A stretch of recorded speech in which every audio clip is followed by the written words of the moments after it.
경찰은 라이언과의 총격전 없이 사건을 마무리 지었지만 그때는 이미 14명의 사망자와 15명의 부상자가 발생한 뒤였다. 결국 이 사건은 영국 최악의 대량 살인 사건 중 하나로 기록됐다. 사건이 라이언의 자살로 막을 내리면서 희생자들의 시신도 모두 수습됐다. 그의 어머니 도로시는 헝거포드에서 크게 존경받고 인기도 많았던 인물이었다. 주민들은 그 아들의 행위에 대해 비난을 자제했고 그녀의 장례식장은 주민들로 가득 찼다.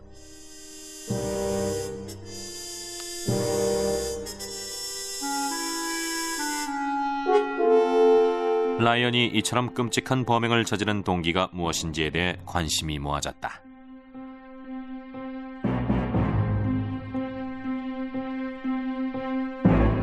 한 저명한 정신병학자는 그에게 정신분열증이 있었다고 주장했다. Something must have happened that would have so affected his mental stability that he lost control of himself.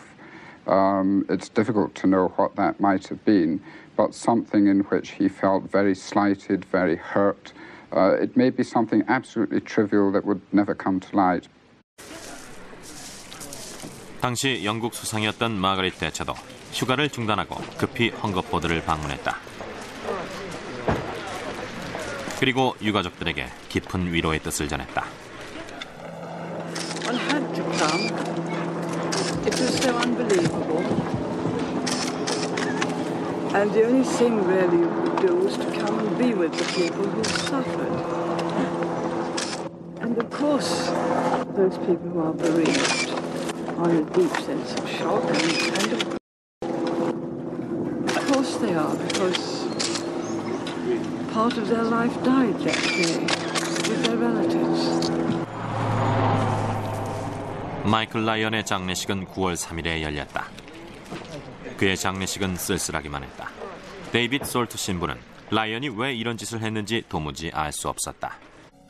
From all the expert opinions expressed, I fear we shall never know the real reason why he carried out such a ghastly deed. As history records it, it will be just one entry in the vast catalogue of man's inhumanity to man. 한 시골 마을의 평화로운 일상을 산산이 깨뜨린 그의 대학살극의 동기가 과연 무엇이었는지 우리는 결코 알 수 없을 것이다. 이보다 21년 앞서 비슷한 사건이 미국 텍사스에서도 일어났다. 한 남자가 자신의 대학교 전망탑에 올라가 길 가는 사람들을 향해 무차별로 총을 난사한 것이다. 1966년 7월 찰스 휘트먼은 자신이 뭔가 끔찍한 일을 곧 저지를 것이란 내용의 메모를 썼다. 그리고 얼마 뒤 곤히 잠자고 있던 24살의 아내 캐시를 칼로 찔러 죽였다. 같은 날 저녁 그는 차를 몰고 마을 반대편에 있는 어머니 집으로 향했다. 어머니 마가릿 휘트먼은 필사적으로 저항했으나 아들의 힘을 당할 수는 없었다. 휘트먼은 결국 어머니를 칼로 찌른 뒤 총으로 쏴 살해했다. 휘트먼의 친구 레리 포스의 말이다. He wasn't himself Sunday night as calm and as collected, as personable as he seemed to be. There were several things that just didn't add up to what he'd always been. 당시 휘트먼은 오스틴에 있는 텍사스 대학 건축학과 학생이었다.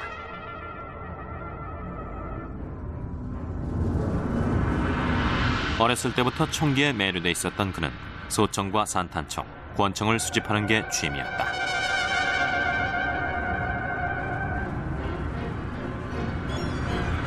아내와 어머니를 살해하고 몇 시간이 지난 뒤 휘트먼은 자신의 대학으로 갔다. 그리고 일대가 훤히 내려다 보이는 100여 미터 높이의 전망탑으로 올라가기 위해 1층 입구에 섰다. 휘트먼은 거기서 엘리베이터를 타고 27층까지 올라갔다. 그의 손엔 무기와 음식 그리고 물이 담긴 금속 가방이 들려 있었다.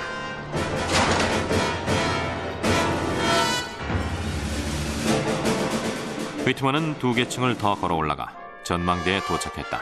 건물 꼭대기에 도착한 것이다. 접수개원인 에드나 타운슬리가 그에게 도와줄 것이 없는지 묻자 그는 소총 개머리판으로 그녀의 머리를 으깨버렸다. 그때 휘트먼의 귀에 한 무리의 관광객들이 다가오는 소리가 들렸다. 관광객들이 모습을 드러내자 그는 산탄총을 발포해 여성 1명과 그녀의 15살 난 조카를 죽이고 다른 2명에게 부상을 입혔다. 나머지 남자 관광객 2명은 재빨리 계단 아래로 달아났다. 전망대로 들어간 휘트먼은 무거운 가구들로 문을 완전히 봉쇄해버렸다. 그리고 갖고 있던 소총에 탄약을 장전했다. 그의 시야에는 번화한 과달루페 거리를 비롯해 일대의 모습이 한눈에 들어왔다. 이어 총성이 울리고 2명이 사망했다. 희생자는 발레 무용수인 클로디아 럿과 그녀의 남자친구이자 보디가드인 폴 손택이었다. 거리는 순식간에 아수라장으로 변했다.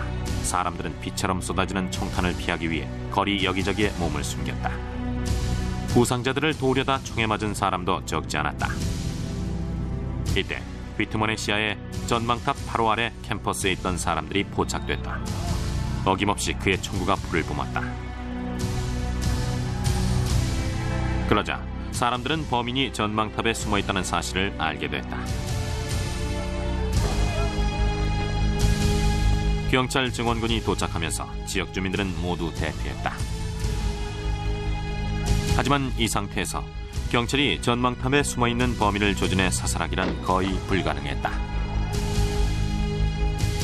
휘트먼이 계속 총탄을 퍼부어대는 바람에 경찰은 범인이 최소한 1명 이상일 거라는 판단을 내렸다.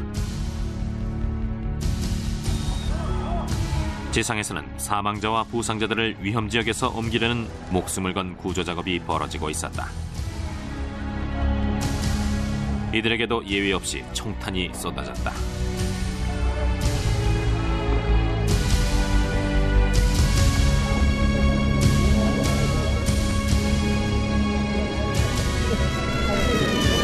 희생자들을 분주히 실어 나르는 구급차들의 모습이 휘트먼을 더욱 자극했다. 거리가 너무 멀리 떨어져 있기 때문에 휘트먼을 조준 사살하기가 어렵다고 판단한 경찰은 건물에 직접 진입하기 위해 4명의 특공팀을 조직했다.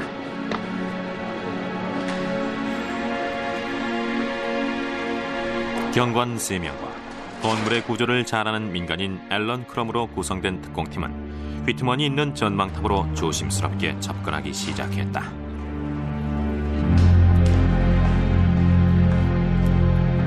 휘트먼이 눈치채지 않게 특공팀이 전망대에 무사히 도착할 수 있도록 지상의 경찰들은 그에게 계속 사격을 가했다. 전망대에 도착하자마자 크럼은 자신을 향해 다가오는 발자국 소리를 들었다. 휘트먼이었다. 크럼이 총을 쐈지만 빗나갔다. 재빨리 몸을 피해 달아나던 휘트먼은 라미로 마르티네스 경관과 맞닥뜨렸다. 마르티네스는 탄창이 완전히 빌 때까지 그를 향해 총을 쐈다.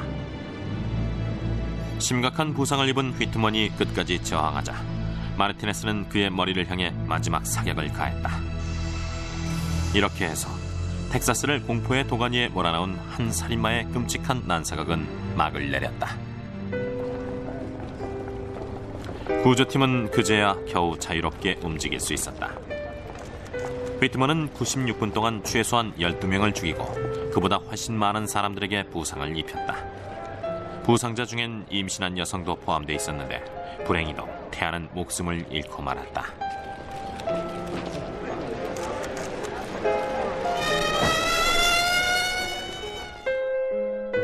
휘트먼은 해병대 시절 명사수로 이름을 날렸다. 그의 아버지는 규율이 무척 엄했으며 휘트먼이 어렸을 때부터 집안에 총기를 보유하고 있었다. I'm a fanatic about guns myself. I have quite a few of them. I raised my kids with guns. I raised them with guns to know how to handle guns and know how to use them guns. I was a great hunter. I spend every winter I'm in the woods hunting. 사건 소식이 알려지자 휘트먼의 친구들은 믿을 수 없다는 표정이었다. I don't feel like that I know the Charles Whitman that they found up on the University Tower, and the one that I knew was kind and gentle and good, and I think I'll try to remember him that way. 그의 범행 동기에 대해서는 알려진 것이 없지만 부검 결과 흥미로운 사실 하나가 발견됐다. I've just been informed that the autopsy shows that Mr. Whitman had a brain tumor. 이 뇌종양이 휘트먼이 그토록 끔찍한 범행을 저지르게 한 동기였는지는 아무도 자신할 수 없다.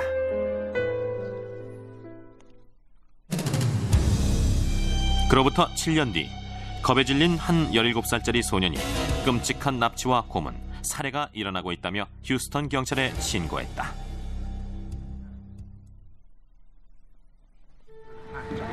(1973년 8월) 17살의 엘모 웨인 헨리가 휴스턴 남부에 위치한 한 보트 정박소로 경찰들을 인도했다. 그리곤 경찰에게 마루 밑바닥에 실종된 10대 소년 소녀들의 시체가 숨겨져 있다고 말했다. 그는 또 자기 엄마에게 전화를 걸어 창고 주인인 딘 콜을 살해했다고 털어놨다. It's Wayne. Yes, this is Mama, baby. Mama? Huh? I killed Dean. Wayne? Ma'am? What are you doing? Yes. Oh, God. Where are you? I'm out of his warehouse. I'm with the police, Mama. 그런 다음 헨리는 경찰을 200km쯤 떨어진 샘 레이번 호수로 이끌었다. 그곳에서도 시신이 발견됐다. 헨리는 휴스턴 남동부의 파사데나에 거주하는 33살의 전기공 딘 콜이 이 모든 범행을 저질렀다고 주장했다. 시신이 연달아 발견되면서 그동안 이 보트 정박소가 감춰왔던 비밀이 하나둘씩 베일을 벗기 시작했다. 미국 역사상 최악의 대량 살인극이 모습을 드러내는 것처럼 보였다. 휴스턴에서 실종된 10대 소년들의 부모들은 자신의 아이들이 속속 발굴되고 있는 시신들 속에 포함되어 있지 않기를 간절히 빌었다. 조사 결과 콜이 헨리를 시켜 소년들을 자신의 집으로 유인한 것으로 밝혀졌다. 하지만 그의 집 정원에선 한 구의 시신도 발견되지 않았다.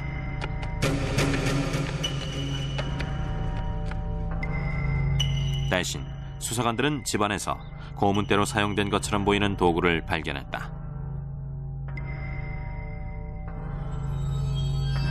콜이 희생자들의 비명소리를 잠재우기 위해 전축을 크게 틀어놓고 소년들을 묶은 뒤 폭행하고 고문을 가하는 데 사용했던 도구였다.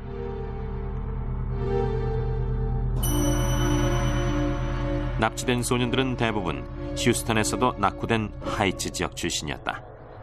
이들은 13살에서 18살 사이의 소년들로 1970년에서 73년 사이에 실종됐다.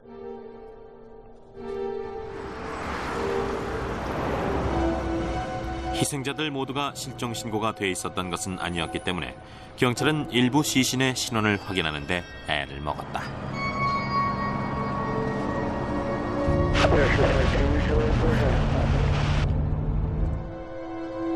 경찰은 콜이 시신을 집 밖으로 옮길 때 이웃들의 눈을 피하기 위해 커다란 나무 상자를 이용했다는 것을 알아냈다.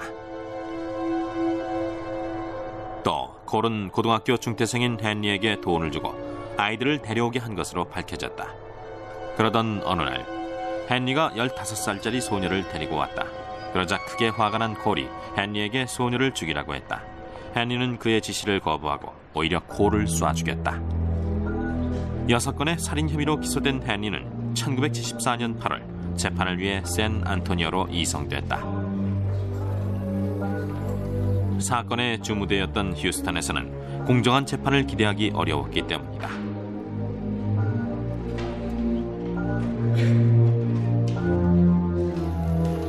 헨리는 결국 유죄가 인정돼 594년형을 선고받았다. 희생자 부모들이 속마음을 털어놨다. I'm happy. I think it's just great justice has been done, and I think we can all sit and rest now. And I believe that this is it. I'm hoping that this is going to be the end of it for us. 하지만 이것으로 끝이 아니었다. 헨리의 변호사들이 공판 전에 피의 사실이 공표돼 재판 결과에 큰 영향을 끼쳤다고 주장한 것이다. 이로 인해 4년 뒤 그의 판결은 뒤집어졌고 그는 새로운 재판을 받을 수 있게 됐다. 1979년 23살이 된 헨리가 다시 재판을 받기 위해 법정에 섰다. 그의 어머니 메리는 아들의 결백을 굳게 믿었다. Well, I just hope we get a fair trialing and are able to bring out our side of it this time. Which is to prove Wayne's innocence. 17살짜리 아들을 헨리에게 잃은 터미 왓슨은 옛날의 악몽이 되살아날까 몸서리를 쳤다. I think one time should have been enough. He done been found guilty once.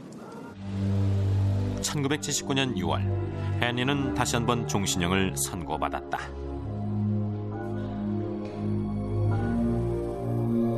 헨리는 수감 생활 중 미술의 소질을 보여 1997년 휴스턴 미술관이 그의 작품을 전시해 주었는데 전시된 작품들이 하나만 빼고 모두 팔리는 매우 보기 드문 결과를 낳았다. 헨리는 미국 역사상 가장 끔찍한 대량 살인범 중 하나로 기록됐으며 지금 이 시간에도 수감 생활을 하고 있다. 대량 살인의 동기를 이해하기란 생각처럼 쉬운 일이 아니다. 프리츠 하먼은 돈 때문에 범행을 저질렀으며 마이클 라이언과 찰스 휘트먼은 사회에 대한 적개심 때문에 범행을 저지른 것으로 알려지고 있다. 하지만 이것만으로 그들의 범행 동기를 설명하기엔 무언가 부족하다. 헨리는 자신보다 나이 많은 남자가 강압적으로 명령해 어쩔 수 없이 범행을 저질렀다고 주장했지만 그는 지금 종신형을 선고받고 수감 생활을 하고 있다.